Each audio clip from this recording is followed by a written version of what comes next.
Alors, tout d'abord, bienvenue à tous pour ce premier webinaire de la semaine de la transformation numérique sur la thématique du e-commerce.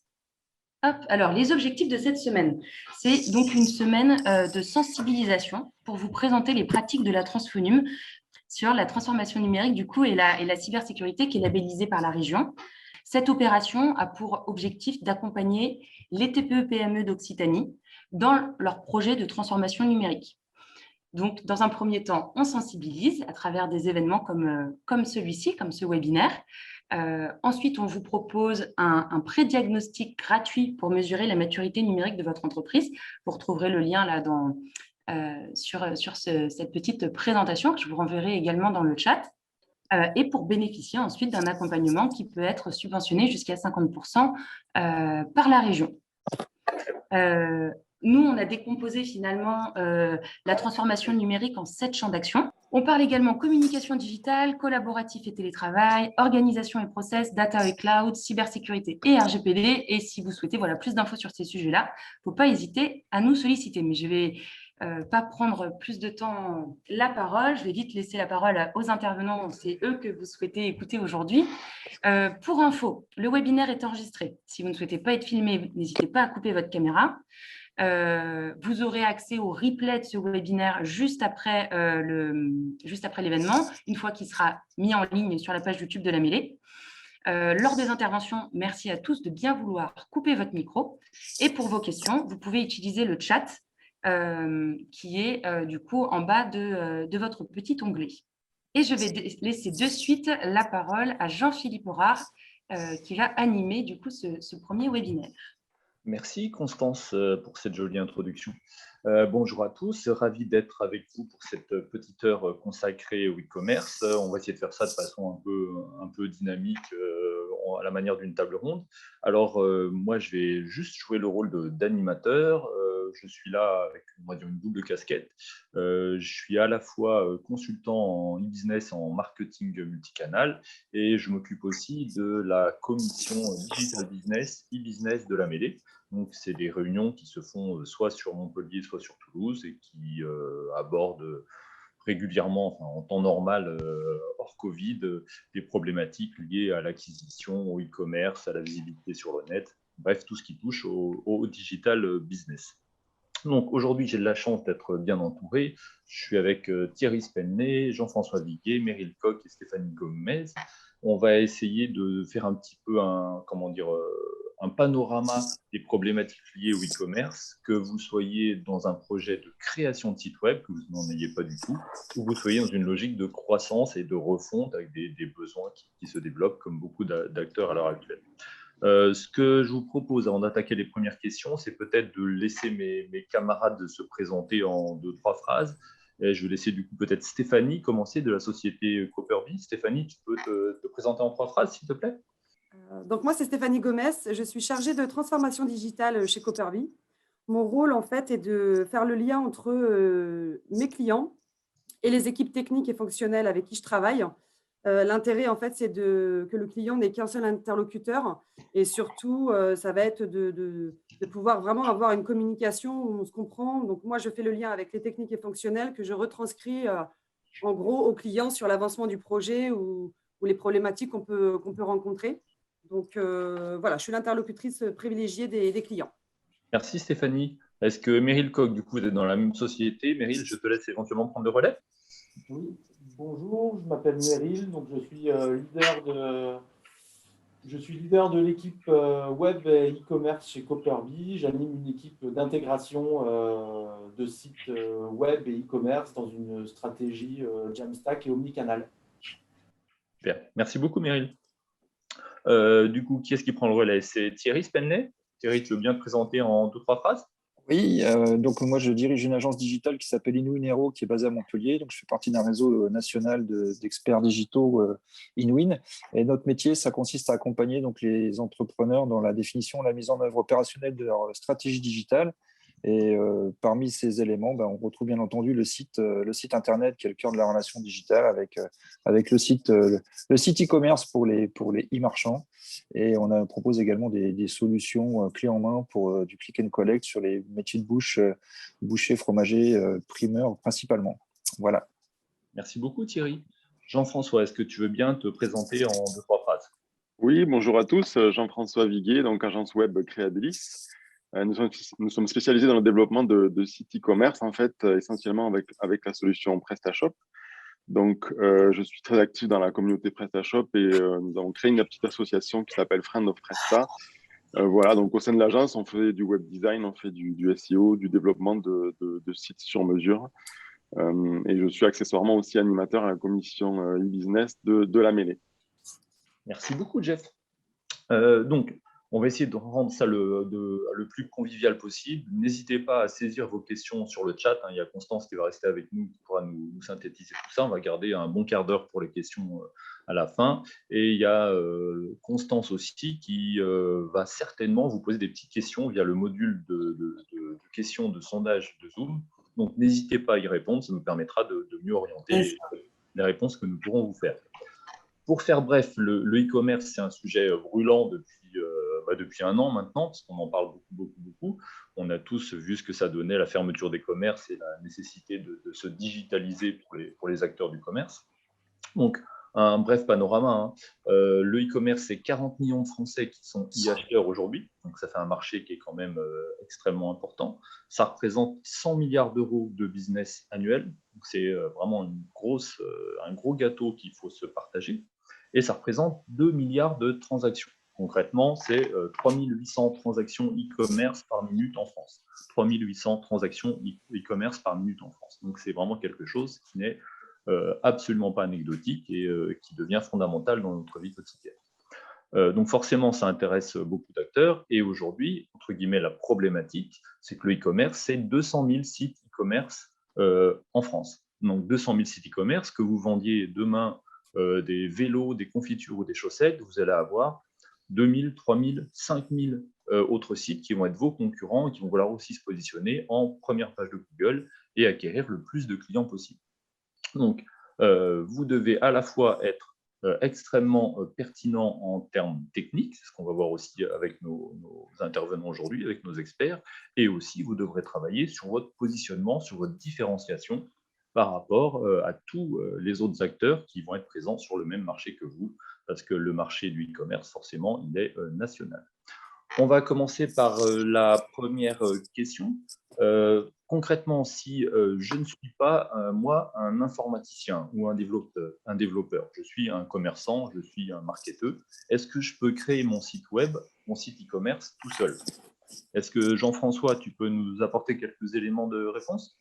Oui, alors la question est un petit peu délicate, puisqu'en fait, la réponse peut être très oui ou très non. Donc, oui, on peut créer un site e-commerce tout seul à partir du moment où on va avoir des besoins simples, c'est-à-dire qu'on va se satisfaire d'un site, on va dire, standard.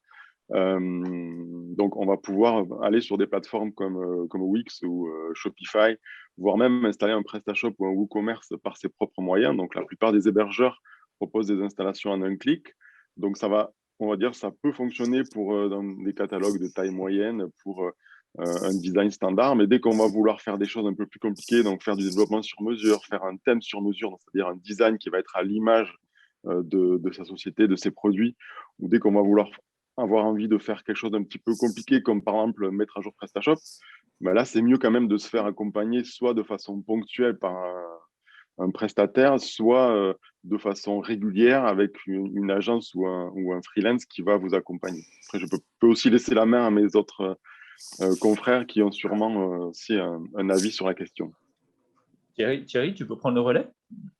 Oui, en complément de ce qu'a dit Jean-François, je pense que ce qu'il faut savoir, c'est qu'effectivement, il y a accès aujourd'hui à des plateformes propriétaires. Donc, Jean-François a cité Shopify, a cité je pense Wix, il y a aussi Squarespace. Enfin, il y a pas mal d'éditeurs qui proposent des solutions je vais leur envoyer un email. qui sont complètement hébergés et qui vous permettent de réaliser un site sans être informaticien, avec bien entendu aussi tout un tas de limites. Jean-François a commencé à les aborder. Dès que vous voulez commencer à personnaliser ou à customiser de façon poussée le site, vous allez vite trouver les limites de ces solutions. Oui, mais ça n'empêchera pas maman.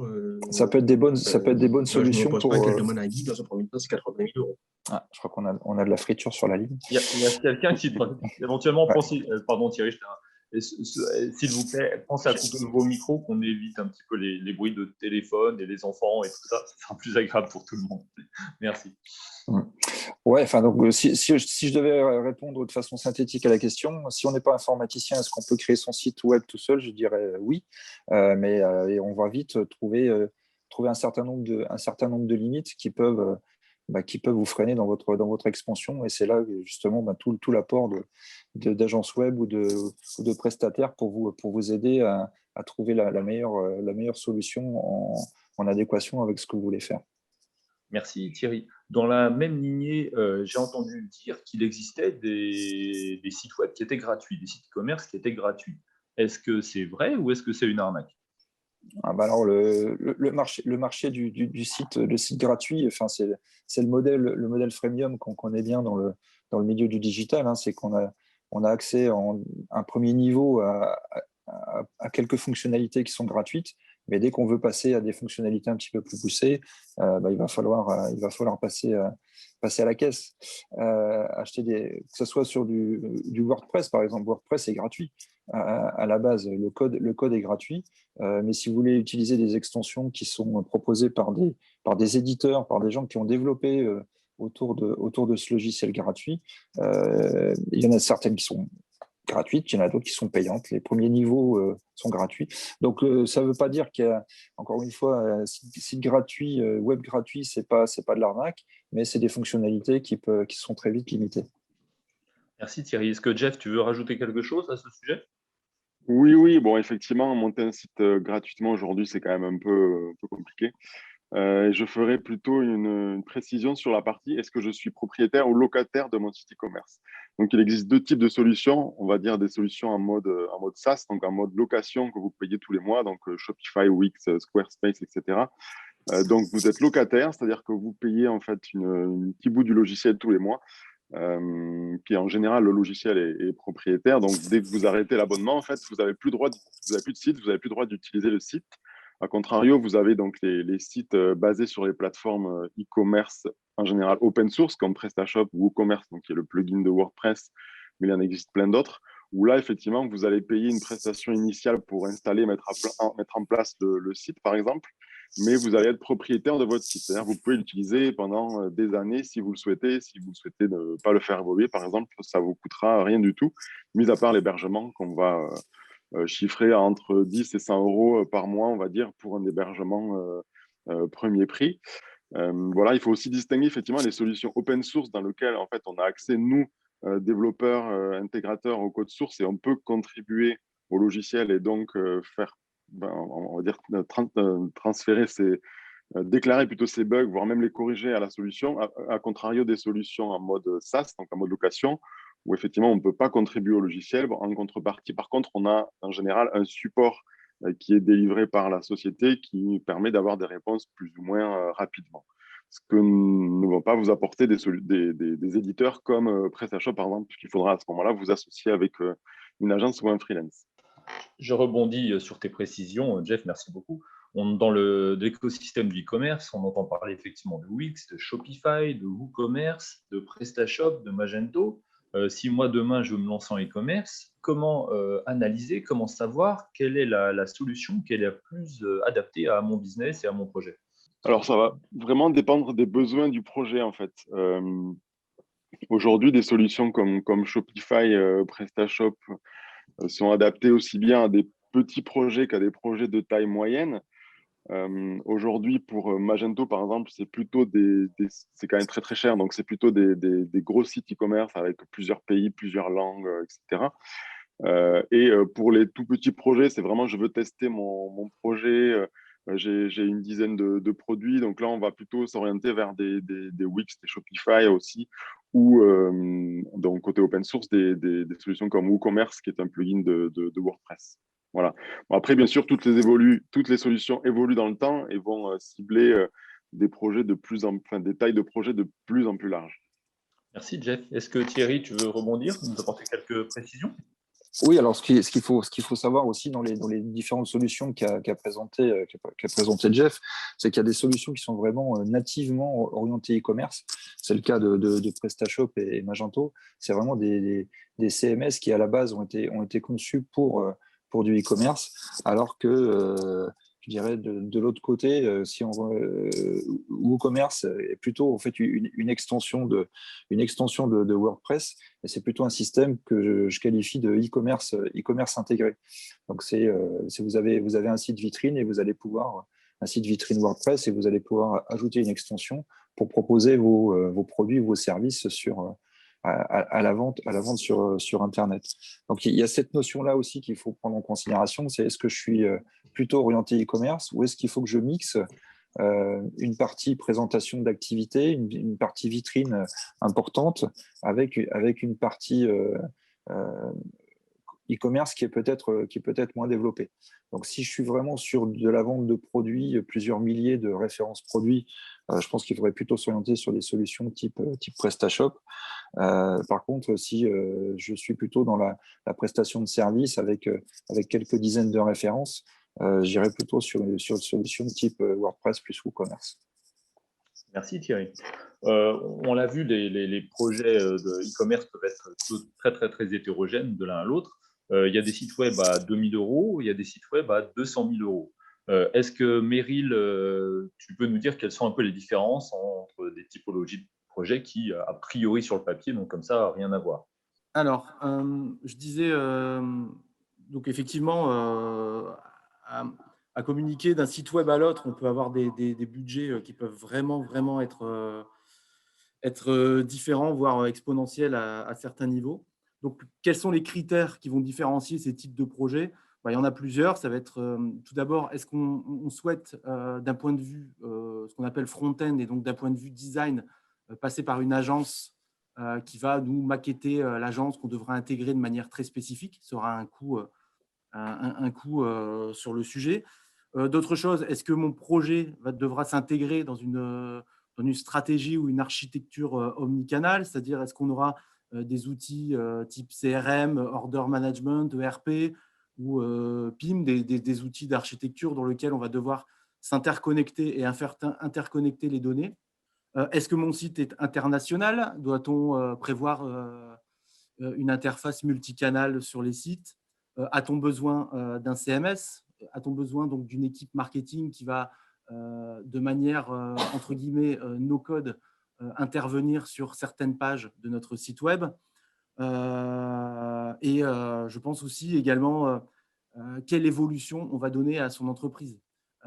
Si demain, comme Thierry l'a cité, on n'a pas forcément de valeur à ajouter, mais simplement ajouter une fonctionnalité de plus et un canal de plus à notre entreprise, on va peut-être plutôt partir sur un site à petit budget.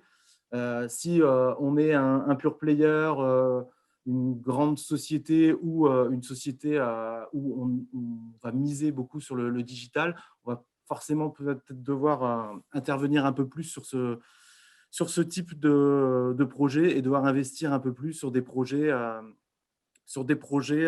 plus gros budget. Le dernier point à avoir, c'est aussi la sécurité. Si on est dans une société où on a un besoin de maîtriser et de mettre un point d'honneur à maintenir la sécurité, on va plutôt s'associer sur des sites nouvelle génération qu'on appelle les sites headless, pour lesquels on va complètement expatrier la partie front de la partie back pour pouvoir protéger les données et ainsi avoir un niveau de performance supérieur. Merci Meryl. Est-ce que Jean-François, tu veux ajouter quelque chose? Non, on va plutôt passer à la question d'après. Ok, Ah, par contre, j'ai une chose à dire. Ok, très très bien. Donc, Moi, je pense, si tu permets, je pense que en termes de budget, ce qui va surtout jouer, c'est effectivement c'est le niveau de personnalisation, le niveau de customisation qu'on va vouloir mettre sur son site. Et effectivement, comment est-ce qu'on veut aussi l'intégrer dans son univers d'entreprise globale. S'il faut interfacer le site avec un ERP, il y a des solutions qui peuvent être simples et il y a des solutions qui peuvent être aussi très complexes et là nécessiter beaucoup de développement. Donc le budget, c'est surtout, ça va être surtout lié à la charge de travail, au nombre de jours hommes qu'on va devoir mobiliser principalement chez les prestataires pour pouvoir avoir un outil qui réponde à tous nos besoins, le côté client bien entendu, mais aussi tout le côté gestion back-office.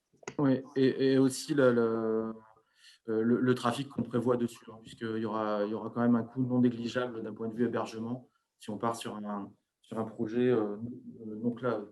merci pour vos précisions, messieurs. Je rebondis du coup. Dans le cadre de mon projet e-commerce, on va dire que j'ai un budget dédié à mon site web, mais dans le cadre de mon projet e-commerce, quels sont les budgets que je dois prévoir avant la mise en ligne du site et après la mise en ligne du site, pour être sûr de ne pas planter mon lancement? Qui est-ce qui répond en premier? Meryl, tu veux te positionner? Oui. Alors, c'est les différents postes de dépenses quelque part qu'on doit prévoir avant et après la mise en place. Donc, les premiers postes de dépenses qu'on va forcément avoir, ça va être l'hébergement, les coûts d'intégration. Si on avait déjà un site web qu'on souhaite basculer, c'est l'importance des redirections et du SEO, ne pas perdre son SEO. L'investissement sur le SIA, donc les coûts AdWords, hein, vulgairement les mots, expressions achetés sur Google pour augmenter le référencement naturel. Mais aussi des coûts qu'on ne va pas forcément toujours appréhender dans un premier niveau. C'est des coûts type réorganisation interne. Par exemple, mettre en place des organisations marketing digitales, chose qu'on n'avait peut-être pas avant. Si on n'est pas forcément, si on avait des magasins physiques et qu'on n'expédiait pas dans un premier temps, réorganiser une logistique qu'on n'avait pas à mettre en place. Donc indirectement, c'est plus toute la communication digitale, logistique, enfin rajouter en fait quelque part une organisation et des process internes qu'on n'a pas forcément selon le métier qu'on a et selon le métier qu'on tend à digitaliser. Pardon. Merci Meryl. Est-ce que Jeff, tu veux rajouter quelque chose? Oui, donc là, Meryl parlait essentiellement de la partie en fait montage du site. En fait, je pense que l'erreur que font beaucoup de commerçants, enfin, ou de petites de petites entreprises qui se lancent dans l'e-commerce, c'est justement de mettre le budget uniquement dans la partie site et de négliger souvent les autres postes. Donc, c'est pas rare de voir 100%, 80% du budget qui est mis dans le site. OK, je veux un super site avec un super design, je veux qu'il soit super optimisé pour mobile, etc. Mais négliger les autres postes qui sont importants. Donc, moi, je dirais que, bien sûr, à adapter en fonction du projet, mais les bonnes pratiques seraient de faire un tiers, un tiers, un tiers. Donc, un tiers sur la partie plateforme technique, donc la partie le site, un tiers sur la partie produit, parce que finalement, il faut investir dans son contenu. Donc, faire des jolies photos, donc s'acheter par exemple une box photo, se payer les services d'un photographe, faire du contenu qui peut être par exemple de la vidéo ou du contenu textuel pour expliquer ses produits. Donc, ça va être aussi important pour les internautes, mais aussi pour Google. Donc, travailler sur son contenu. Et le troisième poste, ça serait, OK, faire connaître le site. Donc, OK, donc ça va être travailler sur les réseaux sociaux, faire travailler donc le SEO, donc le référencement naturel dans Google, et la publicité, donc ce qu'on appelle nous le SEA ou le SEM. Donc faire de la publicité aujourd'hui, c'est essentiellement sur Google, sur Facebook, et donc c'est nébuleuse dans Instagram par exemple. Voilà, donc d'essayer de répartir en fait son budget entre ces différents postes et pas tout mettre dans le site. C'est vrai que c'est souvent un écueil que l'on voit pour les débutants. Merci Jeff. Thierry, quelques précisions peut-être? Oui, enfin, c'est important effectivement d'avoir un site qui soit visible. Donc, il faut pas du tout occulter tout l'aspect visibilité dont Jeff a parlé.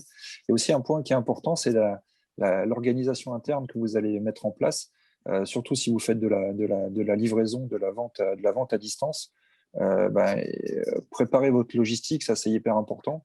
Là, vous ouvrez votre boutique directement sur Internet, hein, sur le monde en totalité, potentiellement. Et donc, il va falloir répondre aux attentes des internautes, avoir des préparateurs de commandes qui soient efficaces, qui ne se trompent pas dans ce que le client a commandé, assurer une livraison en temps et en heure, ça c'est aussi hyper important. Et puis aussi prévoir le service après-vente pour tout ce qui est retour en boutique en cas de souci. Il y a aussi tous les aspects réglementaires. Je pense qu'on en reparlera un petit peu plus loin aussi qu'il faut pas négliger. Des mentions légales aux conditions générales de vente, plus tout ce qui est lié aux politiques de confidentialité, qui sont aussi des éléments qui sont de plus en plus regardés quand vous ouvrez une boutique sur Internet. Très bien, merci Thierry. Alors, si je peux me permettre de rebondir sur tes propos, quelque chose qui me semble aussi fondamental quand on lance une boutique, hein, pour un porteur de projet, c'est déjà de valider sa protection de marque au niveau de l'INPI, l'Institut national de la propriété industrielle, pour être sûr de pouvoir bien exploiter son nom de boutique et son nom de domaine, sinon on risque d'avoir quelques petites surprises. Du coup, tu as commencé à en parler tout à l'heure un petit peu, Meryl. Si on prend plutôt le cadre d'une entreprise plutôt de type PME, si on a un service commercial, un service marketing, un service achat, un service logistique, un service communication, et que je crée un site internet, il va falloir créer des ponts entre tous ces services et qu'ils ne se marchent pas dessus, parce que le site internet, il concerne un petit peu tout le monde. Du coup, comment je peux avoir une bonne stratégie pour bien optimiser les process existants avec mon nouveau site web? Une stratégie, il faudra juste peut-être voir. On va peut-être plutôt parler de l'état de l'art. On parle maintenant surtout d'omnicanalité et de ce qu'on appelle le customer centrics, qui va être en fait d'éviter les silos dans l'entreprise, de venir créer un référentiel en fait de données pour lequel en fait on va servir le client de manière la plus précise possible. Je m'entends par là de dire que techniquement, en fait, l'idée, ce serait justement de rationaliser son site e-commerce au travers ces différents process et certainement ces différents outils informatiques pour pouvoir rationaliser le maximum d'informations pour mettre le client au centre de ça et ainsi améliorer l'expérience utilisateur. On va prendre par exemple, qu'est-ce qu'on pourrait prendre par exemple le fait de récupérer les données d'une commande Internet va pouvoir améliorer le canal marketing sur une publication, sur un plan marketing, ou encore le fait de bien connaître ses clients de par tous les canaux, de par toutes les informations qui arrivent par tous les canaux, va permettre, en termes de SAV, pour un appel d'un centre contact client, d'avoir un maximum d'infos pour bien guider, ou même un vendeur dans un magasin, de bien guider le client et de bien répondre en fonction de ce besoin, ce qui va clairement améliorer l'expérience utilisateur et l'expérience globale du client vis-à-vis de l'entreprise. Merci beaucoup, Meryl, pour tes précisions. Donc, il y a Constance qui vient de nous partager le résultat du petit sondage fait parmi vous. Donc, on voit que, je pense que vous l'avez tous vu s'afficher, on voit que la question, c'était quel budget pensez-vous consacrer à votre site e-commerce? On voit que pour les 2 tiers d'entre vous, c'est moins de 2 000 euros. 13%, c'est entre 2 000 et 5 000 euros. Et on est seulement sur 14% d'entre vous qui sont à plus de 10 000 euros ou plus de 15 000 euros. Donc, ça nous donne une petite idée de votre projet, de quelle façon vous allez la mener. On rebondit pour les porteurs de projets.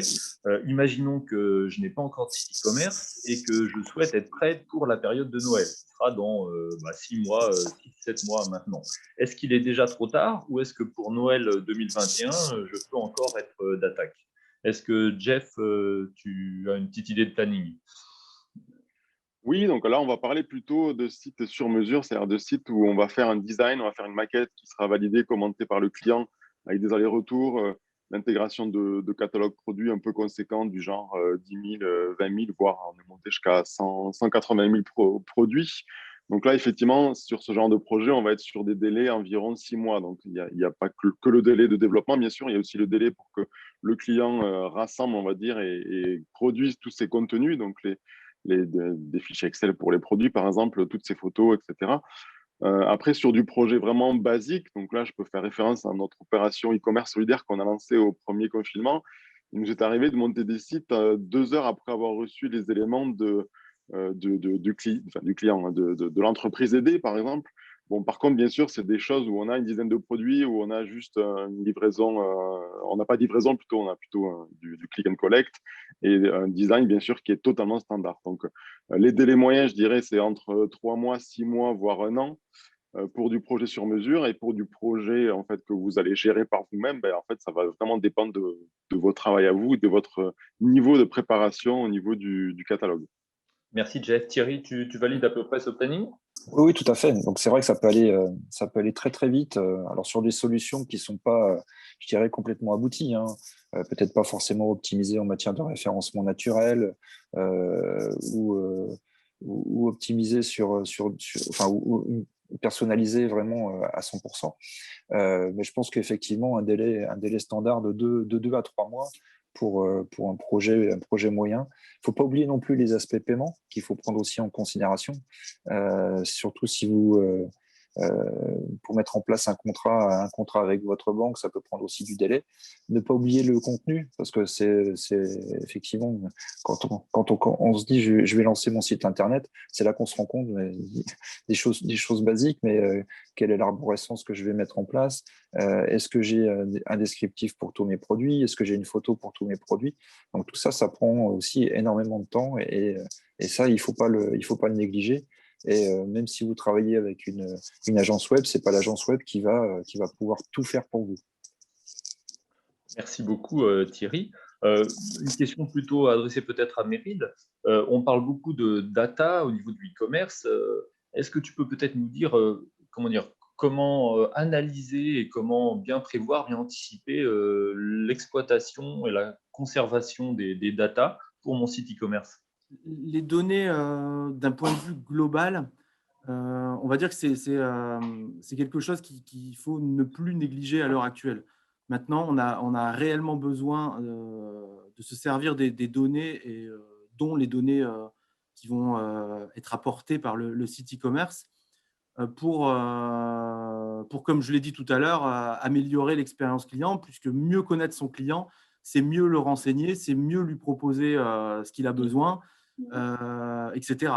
D'un point de vue data collectée, l'idée de récupérer un maximum de données va forcément apporter une plus-value d'un point de vue qualitatif et image de l'entreprise. On sera en capacité à proposer une marque, une design, des campagnes marketing qui seront plus en adéquation avec l'image de l'entreprise, comme je le disais, une bonne connaissance du client.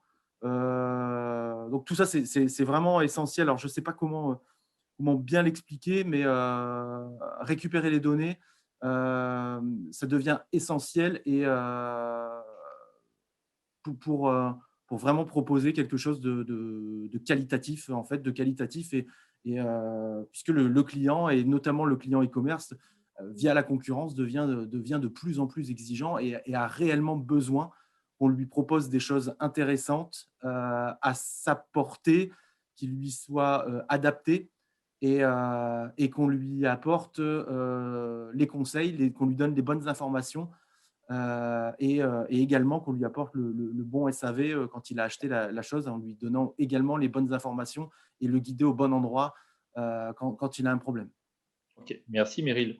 Une question peut-être un peu plus pratico-pratique pour Stéphanie. Est-ce que Stéphanie, tu voudrais nous confier un petit peu quels sont les secrets d'une page produit qui transforme, d'une page produit efficace? Alors, de mon point de vue, pour répondre à cette question, en fait, là, je pense qu'il faut se mettre du côté de l'internaute. C'est vrai que tout à l'heure, on est du côté vraiment entrepreneur. Là, je pense qu'il faut se mettre du côté de l'internaute. Pour moi, il y a 2 points essentiels. Le premier, c'est le design. Voilà, il faut un design élégant. Du coup, ça passe par de belles photos, et des photos de qualité. C'est vraiment ce qui est important. Et de belles couleurs. Voilà, c'est vraiment ce qui va attirer le client vers votre page.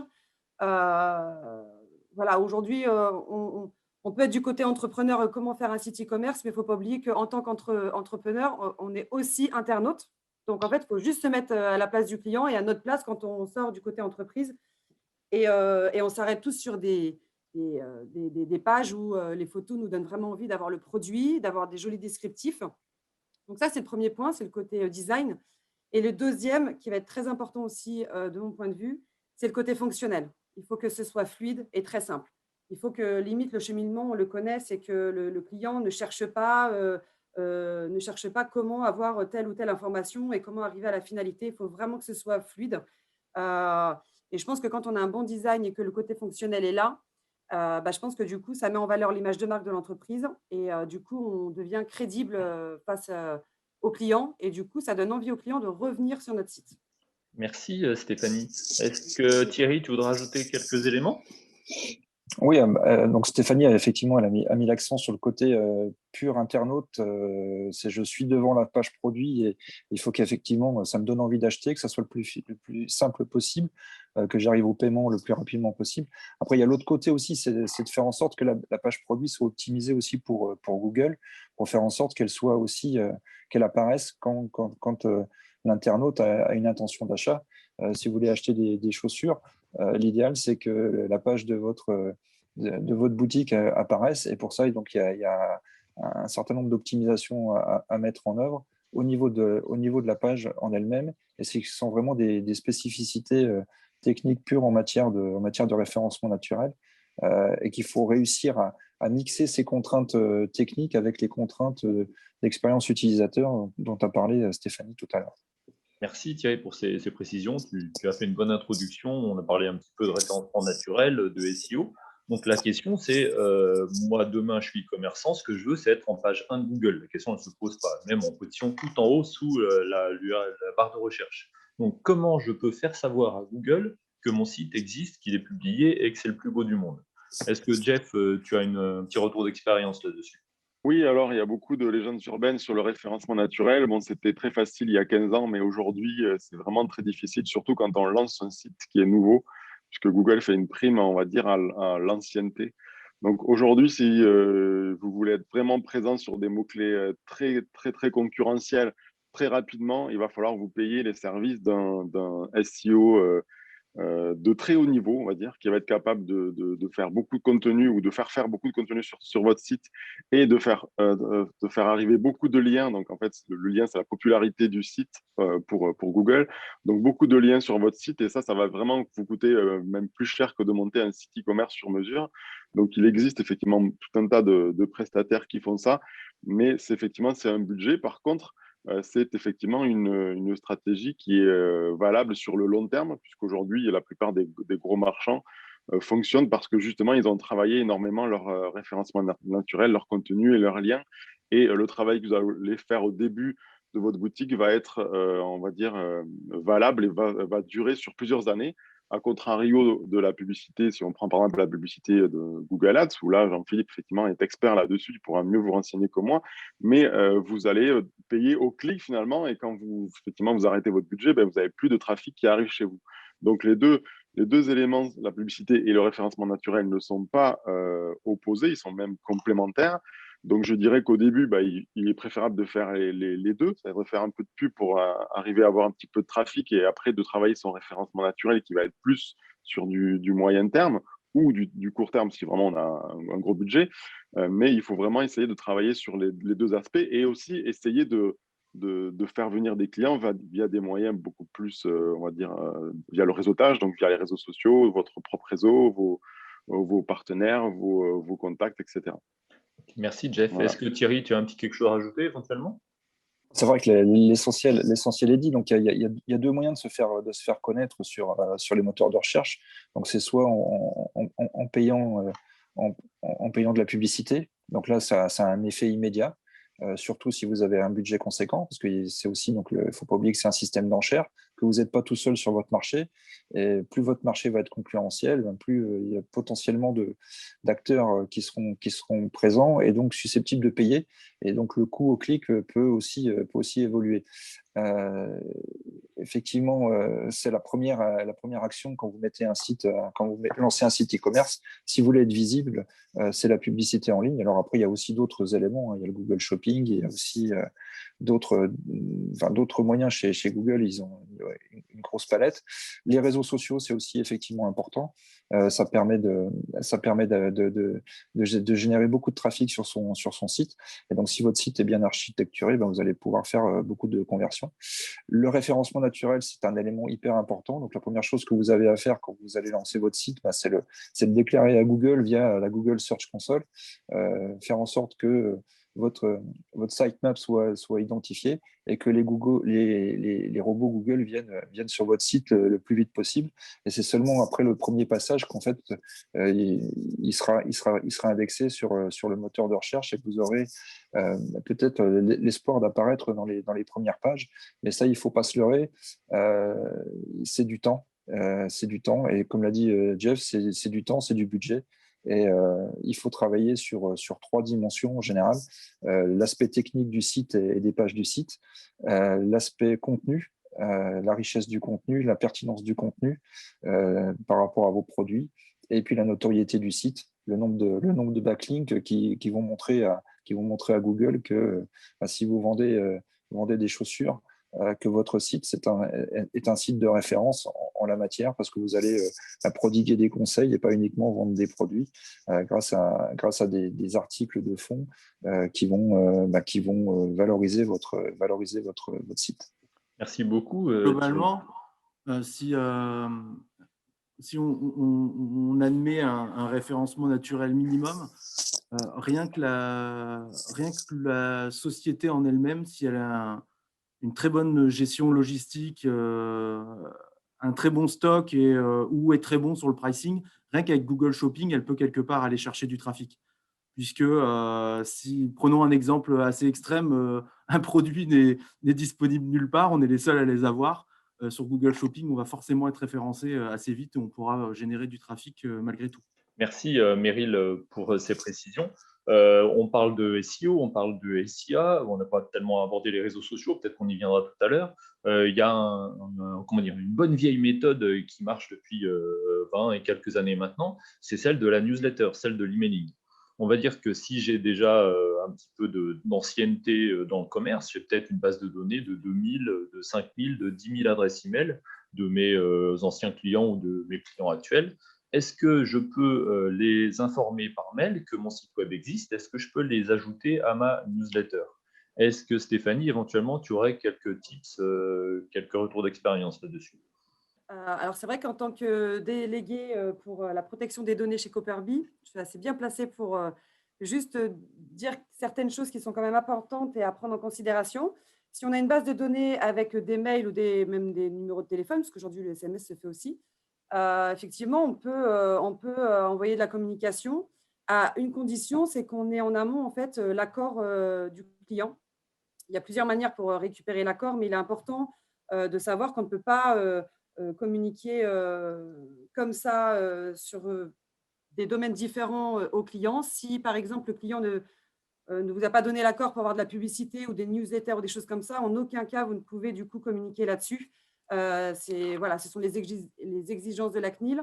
C'est important d'y adhérer et d'être en conformité là-dessus. Et du coup, je tiens à faire une petite aparté, puisqu'on est sur le site e-commerce, pour parler des cookies qui sont à mettre en place dès le début. En général, c'est sous forme de bandeau, avec ce qui permet en fait aux utilisateurs de pouvoir gérer leurs données personnelles. On a bien sûr des cookies qui sont obligatoires pour l'activité de votre site, où là, effectivement, là, c'est accepté obligatoirement. Mais derrière, on donne la possibilité aux utilisateurs de gérer leurs données, que ce soit des données analytiques, publicitaires, etc. Il faut que, par défaut, il n'accepte pas et qu'ensuite, il peut aller gérer ses cookies pour dire, bon, bah, par exemple, je veux bien de la publicité ou des choses comme ça. Voilà, je tenais juste à faire un petit aparté qui est très important. Mettez les cookies en place dès que vous mettez votre site e-commerce parce que c'est obligatoire. Voilà. Voilà, il n'y a pas de négociation possible, c'est obligatoire. Merci Stéphanie pour ce rappel. Donc, juste, on est encore ensemble un petit quart d'heure. N'hésitez surtout pas à poser vos questions sur le chat pour nos intervenants. Il nous reste un petit quart d'heure ensemble. Et n'hésitez pas aussi, si vous vous intéressez à l'écosystème de la transformation numérique, du e-commerce, de la pub digitale, à parcourir les autres visios de la mêlée sur cette semaine de la transformation numérique. Si je ne me trompe pas, il y a cet après-midi une visio sur la pub, sur l'acquisition client en digital. Il y a d'autres communications, d'autres visios sur la com digitale demain après-demain. Donc, il y a plein de choses intéressantes. N'hésitez pas à poursuivre ça et à poursuivre les échanges de cette façon. On parle un petit peu… il y a une question de Alexandre pour Stéphanie, peut-être. C'est « Bonjour, comment mettons en place les cookies sur le site ?» Oui. Alors là, c'est exactement comment. Moi, je ne suis pas du tout dans la technique. Par contre, peut-être que mon collègue Meryl peut répondre pour savoir comment on met le bandeau en place, etc. Là, je pense qu'on arrive sur un côté technique. Les bandeaux, c'est assez simple puisque la quasi-intégralité des CMS à l'heure actuelle le propose en option sur le site lors de l'intégration. Donc, le tout, c'est de bien mettre en place la vraie politique cookie au niveau de l'activation et de la désactivation. Juste un message où il n'y a rien derrière, ce qui peut parfois arriver sur certains sites qui sont mal intégrés. Merci Meryl. Thierry ou Jean-François, vous voulez ajouter un petit quelque chose à propos des cookies? En fait, les cookies, ça va aussi dépendre des outils de suivi ou de tracking qu'on met en place. Donc, si vous mettez en place Google Analytics sur votre site pour mesurer l'audience, mesurer le trafic, c'est lui qui va aller installer le traceur sur le navigateur en fait de l'internaute. C'est l'autre côté. Et en fait, tout va dépendre en fait des outils de suivi que vous mettez en place. Et c'est ça qui va générer les différents cookies sur votre qui vont aller s'installer sur les navigateurs des internautes qui visitent votre site. Merci Thierry. On continue, on parle un petit peu d'argent. Je crée mon site e-commerce. Pourquoi tout simplement je ne peux pas juste installer PayPal au lieu de m'embêter à aller chercher un TPE à la banque et ce genre de choses? Quelles sont les différentes solutions de paiement qui sont offertes à un e-commerçant et combien je dois en installer? Est-ce que Jeff, tu as éventuellement un retour d'expérience dessus? Oui, alors tout ce qui est paiement par carte bancaire, on va dire tout ce qui est paiement digital, effectivement, vous avez le choix entre des solutions, on va dire, très faciles d'inscription comme PayPal, où si vous inscrivez, 1 heure après, vous pouvez installer votre paiement PayPal. Mais par contre, vous allez avoir des frais de commission qui vont être assez élevés, donc entre 2 et 3%, je dirais, contrairement à des solutions de type bancaire. Donc là, vous allez voir votre banque, ça va être un peu plus long. Vous allez vous mettre peut-être 3 semaines, 4 semaines à signer un contrat. Donc, c'est ce qu'on appelle un contrat de vente à distance. Donc là, le banquier va effectivement vérifier votre activité. Donc, il y a des activités, on va dire, qui sont un peu interdites. Voilà, et vous allez avoir donc des frais d'installation par la banque, des frais d'abonnement tous les mois, mais par contre, les frais de commission, c'est-à-dire au paiement, vont être bien inférieurs, donc moins de 1%. Bien sûr, on peut descendre vraiment très bas. Et il existe, je dirais, entre les deux, des solutions de type pure player, donc par exemple Payplug ou Lyra, donc Lyra qui est une solution toulousaine, où vous allez avoir des frais de commission qui vont varier un petit peu entre la solution bancaire et la solution de type PayPal, avec des commissions qui vont être un petit peu entre les deux. Voilà. Ce qu'il faut savoir aussi, c'est que tout est négociable en fait, quel que soit le système. Une fois que vous commencez à avoir du volume, que vous avez commencé à avoir pas mal de ventes, vous pouvez négocier les frais de commission auprès de la banque. Vous avez aussi des systèmes qui existent par virement, par prélèvement.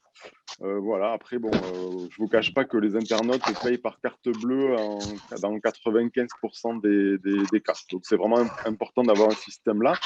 Et de mon expérience, d'avoir travaillé avec des commerçants qui ne sont pas e-commerçants, c'est souvent, il y a quelqu'un qui est… Oui, qu'on entend bien là. Voilà. Donc, pour avoir travaillé effectivement avec des commerçants qui se mettaient à l'e-commerce, c'est souvent un frein très important pour eux. Alors qu'en fait, mettre en place un paiement par carte bleue, c'est vraiment pas très cher, c'est vraiment pas engageant et c'est vraiment très facile. Donc, il faut vraiment pas avoir peur de ça. Et c'est vraiment quelque chose qui est apprécié des internautes. Donc, beaucoup de commerçants, au début, font le paiement à la livraison. Donc le click and collect, on va payer quand on est livré ou quand on va chercher son colis. Mais les internautes préfèrent vraiment payer d'avance sur le site. Et en plus, pour le commerçant, ça fait une trésorerie d'avance et être sûr que la commande que vous avez livrée, ben, elle est déjà payée. Voilà. Merci Jeff pour ces précisions. On a une question de Paul sur le chat. Quid de l'authentification client, formulaire mot de passe dans son parcours d'achat? Trop souvent la raison d'abandon de panier, voilà, à cause des problèmes d'authentification.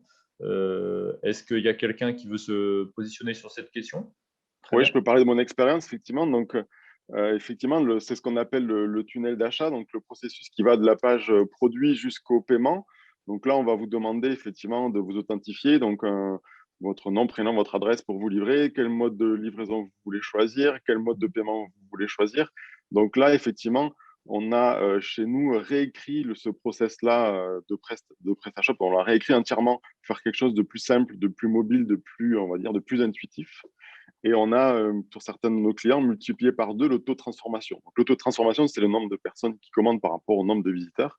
Donc, c'est vrai que bien soigner son processus d'achat peut avoir peut avoir des résultats très importants. Bon, après, effectivement, le mot de passe, bon, voilà, c'est quelque chose qui malheureusement est encore toujours demandé, mais dont on peut se passer, par exemple, en proposant d'accéder à son suivi commande directement via un lien qu'on reçoit par email ou par SMS, etc. Je vois qu'il y a une question sur PrestaShop Checkout. Juste, je me permets de dire que c'est une surcouche à PayPal en fait. Donc il faut avoir un compte PayPal, on va dire un contrat PayPal pour pouvoir installer PrestaShop Checkout. Et effectivement, sur la partie paiement par CB, PrestaShop Checkout a un taux de commission qui est moins élevé que PayPal uniquement. Voilà, pour le petit aparté sur la question. Merci Jeff. On a une question de Laure aussi qui concerne encore le marketing. De votre expérience, le marketing coûte-t-il aussi cher que la boutique elle-même? Je pense que c'est une question qui est très pertinente et très intéressante et indispensable pour les porteurs de projets. Thierry, éventuellement, tu aurais un retour d'expérience dessus? Moi, j'aurais tendance à dire que le marketing coûte plus cher que le site en lui-même. Et ça, c'est malheureusement un sujet qui est souvent sous-estimé par les e-commerçants.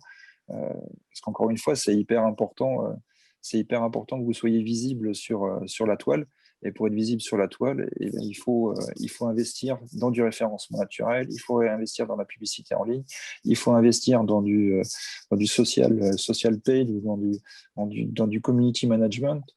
Tout ça, c'est un travail qui est important, qui est lourd et qui est coûteux.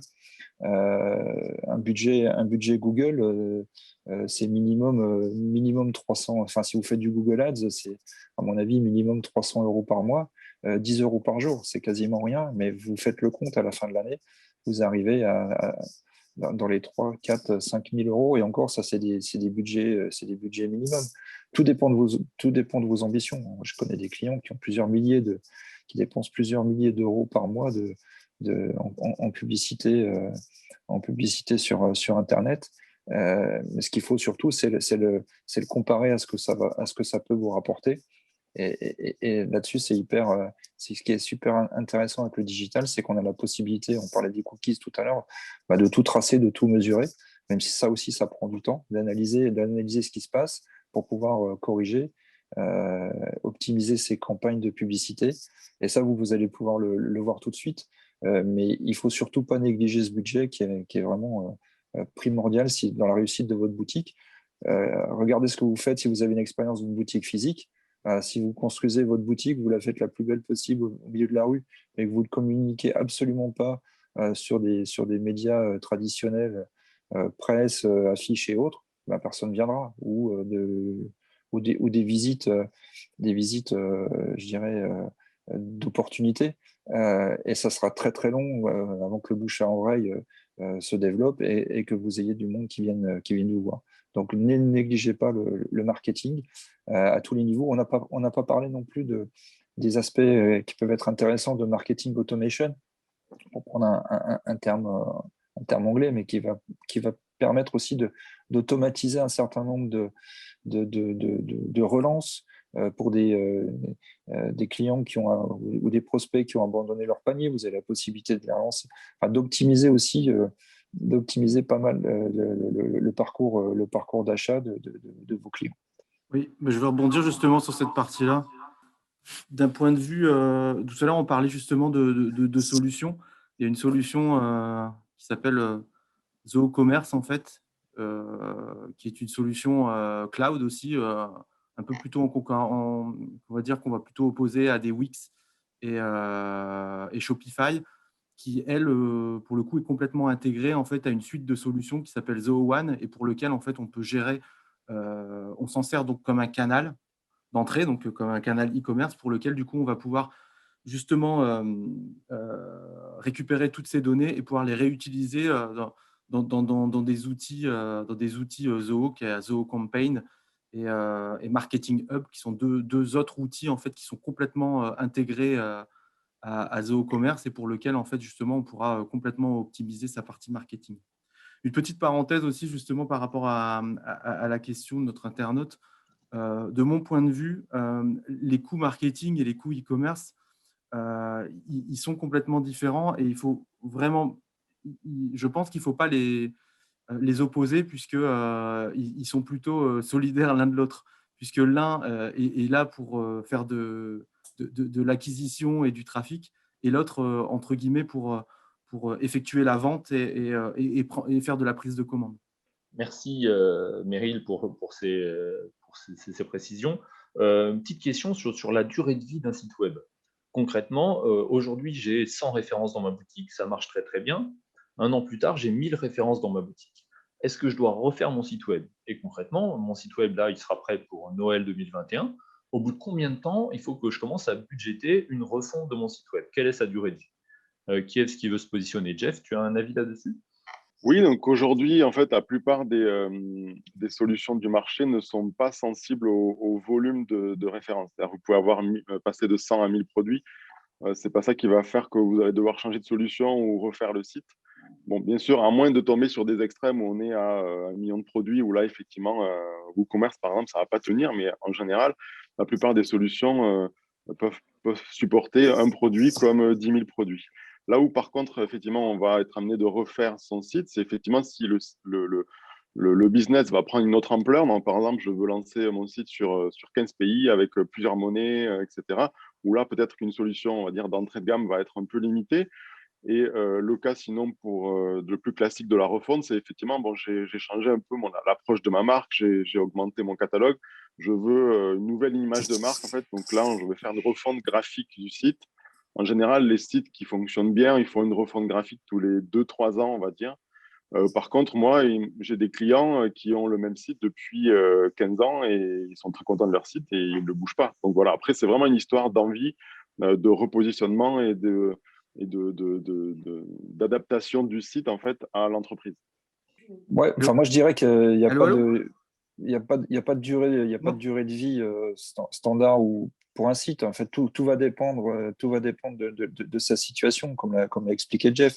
Il y a aussi un budget qu'il faut prendre en considération, c'est la maintenance de votre site, enfin la maintenance, l'évolution de votre site. C'est pas le tout de créer un site internet, c'est pas uniquement le projet de création et de lancement. Après, il faut le faire vivre. Donc, si vous le faites vivre régulièrement, vous n'aurez peut-être pas besoin de faire une refonte en profondeur.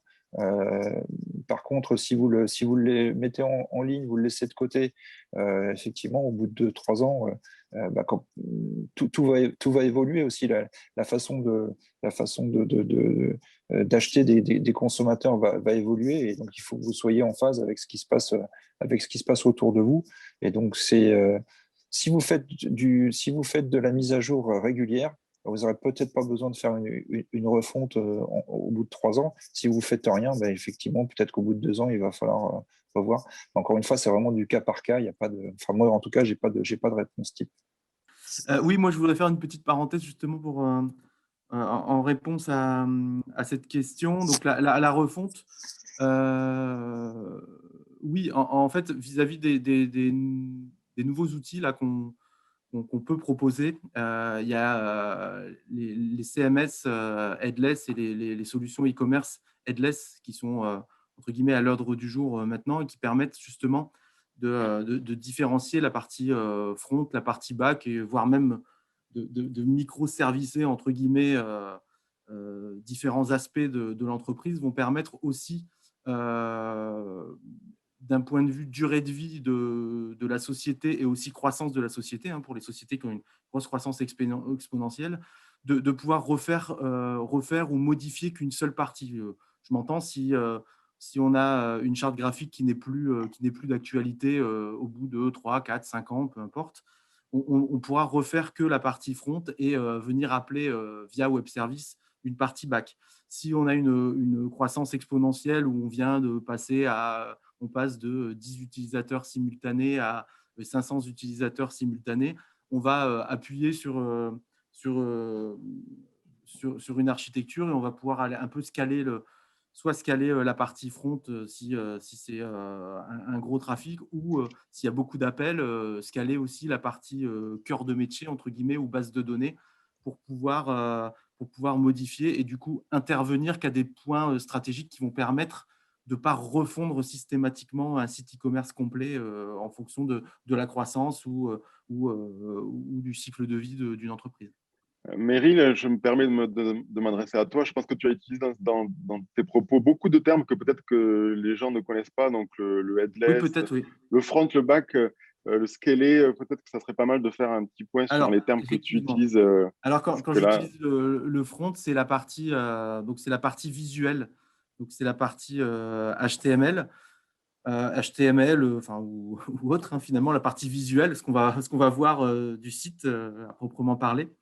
Quand j'ai utilisé la partie back, c'est la partie cœur de métier, en fait. C'est toute la partie qui va alimenter et remonter les données, par exemple la prise de commande, les produits, les prix, etc., etc. Et quand j'ai parlé de scaler, c'est la partie. Là, c'est plutôt d'un point de vue hébergement. C'est ce qui va permettre d'absorber le trafic et d'absorber le volume de clients. Donc, en fonction du nombre de clients qu'on atteint et de la performance qu'on souhaite mettre à son site, il va falloir dimensionner en fait une partie hébergement et aussi une architecture de telle sorte à ce qu'on puisse de manière acceptable recevoir un site dans des performances qui sont importantes et de plus en plus importantes. Justement, peut-être faire le parallèle avec le SEO de tout à l'heure. Maintenant, même la sécurité et la performance du site deviennent importants dans le SEO. Merci beaucoup, Meryl. On va bientôt devoir rendre l'antenne, comme on dit. Alors, ce que je proposais, c'est à nos 4 experts, nos 4 brillants intervenants, de peut-être de dire le mot de la fin et de donner, selon eux, le conseil pertinent pour un e-commerçant qui se lance, un e-commerçant débutant, le conseil pertinent surtout à prendre en compte pour les années qui viennent. Qui est-ce qui veut commencer? Du coup, Meryl, tu avais la parole. Est-ce que tu veux bien faire une petite phrase de conclusion et trouver le conseil qui tue? Oui, donc alors le conseil qui tue, je ne sais pas. Ce qui est sûr, c'est que en fonction de son activité, de l'activité, du volume et aussi de la stratégie qu'on souhaite mettre sur la partie e-commerce, quel que soit l'outil ou la plateforme qu'on va vouloir prendre en compte, il va falloir juste, en tout cas, se poser les bonnes questions. Si on a besoin d'un site rapidement, si on a de l'investissement à faire, si on a vraiment un besoin en termes d'apport d'image, puisqu'on dit aussi très souvent, mais les sites e-commerce, c'est aussi l'image de l'entreprise. Donc, si demain, on doit ouvrir un site e-commerce, l'idée, c'est aussi de se faire, c'est d'accompagner une stratégie complète digitale à mettre en place et pas uniquement mettre en place un site e-commerce. Parce que le site e-commerce, c'est un canal, mais c'est aussi tout ce que ça va pouvoir amener en trafic supplémentaire, en travail, en différenciation de son corps de métier. Il va falloir modéliser ou moduler son corps de métier qui va partir sur… Si on lance un site e-commerce et qu'on n'est pas pure player, c'est qu'on vient d'un métier et quelque part, on va devoir apprendre à avoir un nouveau métier dans son métier, entre guillemets. Parfait. Merci beaucoup, Meryl, pour ce conseil pertinent. Est-ce que tu veux bien passer le micro à ta collègue Stéphanie, qui ne doit pas être bien loin? Oui. Je rejoins un petit peu Meryl. Je pense que ce qui est important aujourd'hui, c'est de se faire accompagner. Il est vrai qu'on en parlait au tout début dans les premières questions, on peut le faire seul, c'est vrai, je pense que c'est vraiment possible. Par contre, Est-ce qu'en le faisant seul, on le fera bien? Est-ce qu'au bout d'un an, 2 ans, on sera encore dans les codes d'Internet, hein? Voilà, je pense que le fait d'être accompagné, ça permet justement d'optimiser le site et justement en fonction des métiers que l'on a, donc que ce soit du marketing, du commercial, etc., c'est pouvoir justement être accompagné afin que ça matche avec tous les domaines d'activité de l'entreprise. Et je pense que seul, c'est un petit peu compliqué. Il est vrai aussi que même, on parlait tout à l'heure du front et du back-office. Le front, en fait, c'est vraiment l'interface que le client, que l'internaute voit. Donc, c'est le site, hein, la page avec le menu, les photos, etc. C'est pareil, quand on part seul là-dessus, est-ce qu'on prend les bonnes couleurs? Est-ce qu'on a vraiment raison? C'est pas parce que nous, on aime que forcément, c'est quelque chose qui va marcher. Souvent, on se trompe parce que chacun son métier. Hein, tout le monde ne travaille pas dans le marketing et dans le design. Et deuxièmement, tout ce qui est back-office et tout ce qui est prise de commande, logistique, etc., là, je pense qu'on a vraiment besoin d'être accompagné en fonction du nombre de produits, du catalogue, des fournisseurs, etc. Je pense que seul, voilà, ça peut être un coût où on y perd parce que derrière, au bout d'un an, on va se dire, en fait, il va falloir, j'ai besoin d'accompagnement et tout ce que j'ai fait en amont, ça n'a servi à rien. Donc voilà, il faut juste faire le pour et le contre. Ok, merci beaucoup Stéphanie. Avec Thierry, plaisir. un petit conseil qui tue en 30 secondes? Ouais, il faut bien mesurer, enfin, il faut bien identifier son projet, savoir quels sont ses objectifs. Encore une fois, c'est pas le tout de se dire je vais sur Internet, je connais quelqu'un qui va pouvoir me faire le site pas cher, etc. Après, je vais pouvoir vendre en ligne et puis dans un an, je suis le doigt de pied en éventail sur une belle plage avec l'argent qui rentre tout seul. Non, c'est un vrai projet. Et il faut vraiment prendre en considération tous les éléments. Alors, c'est l'approche qu'on a chez Inwin, hein. On n'a pas de solution, sauf exception, on n'a pas de solution préétablie.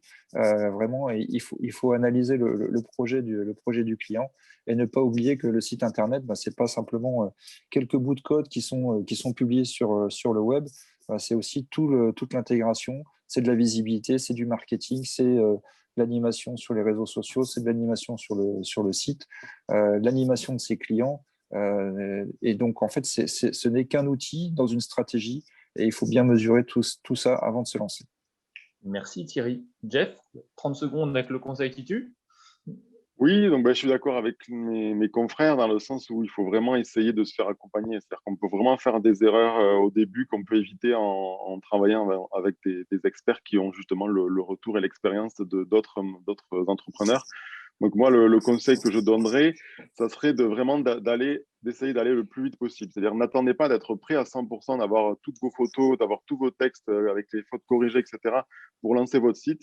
Lancez votre site dès que vous avez quelques produits de prêt, dès que vous avez un mode de paiement, essayez de le lancer, même s'il n'est pas aux petits oignons, s'il n'est pas exactement comme vous en rêvez, on le fera évoluer et il sera prêt un petit peu plus tard, mais ça n'empêche pas de vous lancer rapidement pour tester votre marché, essayer de trouver vos premiers clients et finalement gagner du temps. Donc, en général, un entrepreneur qui se lance, il pense qu'en 2-3 mois, il va pouvoir faire son catalogue produit. Ça peut prendre 6 mois, ça peut prendre un an, voire plus d'un an pour qu'il aboutisse son catalogue. Donc, pendant ce temps-là, il ne vend pas. Donc, essayez vraiment d'aller au plus vite, voire même le temps que vous faites faire votre site, essayez pourquoi pas de tester vos produits avec des marketplaces comme Amazon ou Cdiscount, voire sur Etsy, par exemple, pour l'artisanat, ou si vous êtes restaurateur sur Uber Eats, par exemple, avant de mettre votre site.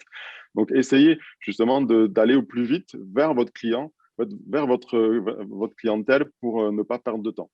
Voilà. Merci beaucoup, Jeff. Et il me reste plus tous qu'à vous remercier pour votre présence, pour vos excellents conseils. Merci à mes 4 experts camarades. Juste les petites choses sur lesquelles aussi vous devez réfléchir pour votre projet. N'oubliez pas que la logistique, c'est un aspect fondamental du e-commerce aujourd'hui. Que l'internaute il va dans une relation virtuelle avec lui tant qu'il est sur votre web et que la relation elle devient vraiment réelle qu'au moment où il reçoit le colis dans sa boîte aux lettres où il va l'ouvrir. Donc, ne négligez absolument pas la problématique de la logistique et de l'emballage qui est quelque chose de très important pour votre image.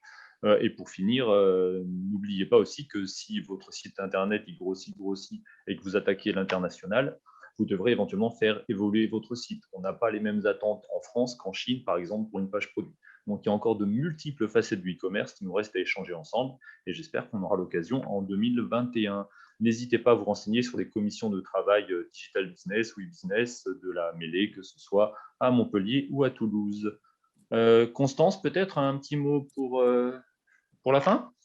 Ouais, tout d'abord, je me joins à toi pour remercier nos 4 super intervenants. Merci à tous, merci à vous 4 pour vos retours ultra pertinents.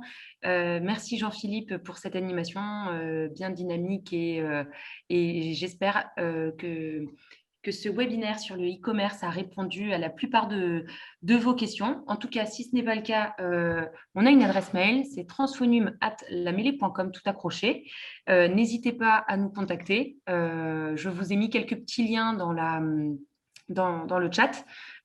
N'hésitez pas à revenir vers la mêlée et on ne manquera pas de vous mettre en relation avec nos super experts, dont les 4 que vous avez pu retrouver lors de ce premier webinaire.